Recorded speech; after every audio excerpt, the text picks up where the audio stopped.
Bonjour à toutes et à tous. Nous sommes le samedi 22 janvier. Nous sommes le samedi. Oh, c'est dur. Nous sommes le samedi 22 septembre. Il est 6h50 et j'ai un train pour Lausanne dans une petite heure pour aller voir les idoles de Christophe Honoré au théâtre de Vidy-Lausanne. C'est un tout petit peu tôt. Il n'y avait pas d'autre train.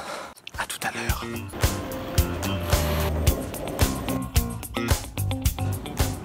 Donc après une petite sieste, direction le théâtre de Vidy pour aller voir les idoles de Christophe Honoré. Les idoles, c'est un peu sur le même modèle que ce qu'il avait fait avec Nouveau Roman. Nouveau Roman qui est une pièce que j'avais découverte il y a je ne sais pas combien de temps déjà. Je dois dire qu'à l'époque ça avait été assez intéressant parce que ma culture littéraire était très faible et j'avais découvert plein d'auteurs. J'espère que ce sera aussi réussi. Les idoles, ça nous plonge dans le milieu de tous ces auteurs mort du sida pendant ces fameuses années Mitterrand. Et j'ai vraiment hâte de voir ce que ça donne parce que c'est une littérature dans laquelle je me suis vraiment plongé depuis quelques années.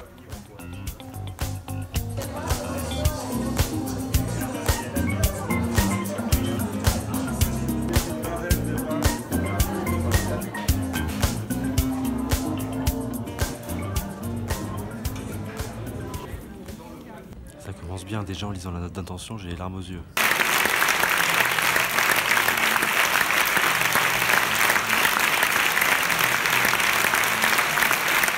Ce qui est fou avec Christophe Honoré, c'est qu'il réussit vraiment à te transmettre sa passion. T'as envie de lire tout ce qu'il a lu, t'as envie de voir tous les films qu'il a vus. C'était le cas avec Nouveau Roman. Moi, ça m'a complètement ouvert au Nouveau Roman. Le lendemain du spectacle, j'ai acheté plusieurs livres. Bon, là, il se trouve qu'il y en a plusieurs que je connaissais parce que forcément, en voyant ces films, parce que par exemple, dans les chansons d'amour, il y a une scène où il y a Fou de Vincent de Hervé Guibert. Et tout de suite après avoir vu le film, j'ai acheté Fou de Vincent. Et puis d'ailleurs, quand j'ai vu son dernier film, là, Plaire, aimer et courir vite, je me suis rendu compte à quel point, déjà, c'est un univers commun, cette culture gay française. Et notamment, il y avait une scène qui m'avait vraiment troublé parce qu'au Centre Pompidou, il y a un Picasso, c'est un arlequin qui n'est pas terminé.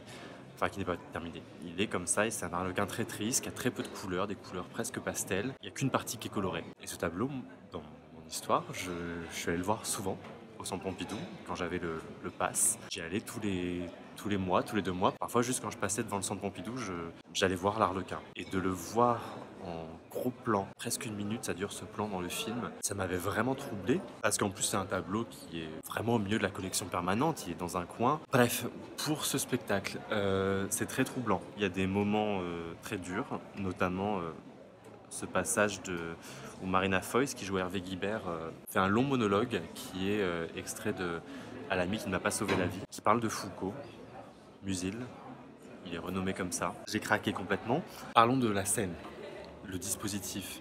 C'est un lieu un peu désaffecté, ça ressemble beaucoup à une des salles qui est au Palais de Tokyo. C'est une réunion de tous ces artistes et le statut du personnage, ils arrivent sur scène, ils ne se sont jamais rencontrés, ils sont conscients qu'ils sont morts, ils sont conscients d'être en représentation théâtrale, ils sont conscients que la prise de parole se fait par le micro, ils connaissent plus ou moins le temps présent. Ce que je trouve très beau dans ce qu'il a écrit, c'est qu'ils sont plus pris dans cette tornade du sida, ils sont plus pris dans cette maladie, ils sont pas dans l'urgence.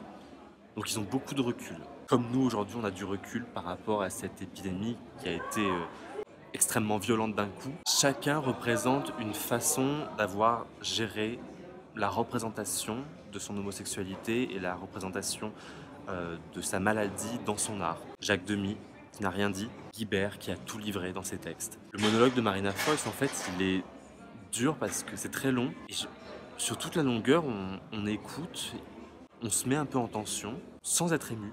C'est très factuel. Et puis en fait, sur la fin, d'un coup, il y a quelque chose qui lâche. Ça devient concret. Et toute la tension que tu as accumulée pendant ces minutes, très longues minutes de monologue, d'un coup, elle te lâche toi aussi. Tu te prends la mort en pleine gueule.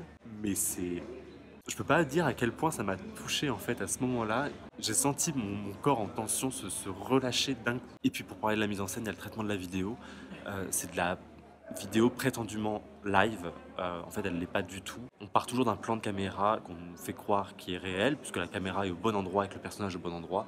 Et puis en fait la caméra évolue différemment de ce qui se passe sur scène. Ça montre une différence entre le désir qu'un réalisateur va mettre dans sa caméra, ce qu'il sent, ce qu'il veut filmer, ce qu'il veut montrer, puis ce qui se passe réellement sur le plateau. Et son imaginaire qui apparaît dans l'image filmée et puis une réalité qui est bien différente. Et puis j'ai beaucoup aimé cette citation, je sais même plus qui dit ça, je crois que c'est Lagarce, qui dit « Mourir jeune a ses avantages, celui de ne pas laisser le temps de décevoir ». C'est tous devenus des légendes, des idoles, parce qu'ils ont été emportés par la maladie. C'est un spectacle d'amour, c'est une lettre d'amour à ces artistes.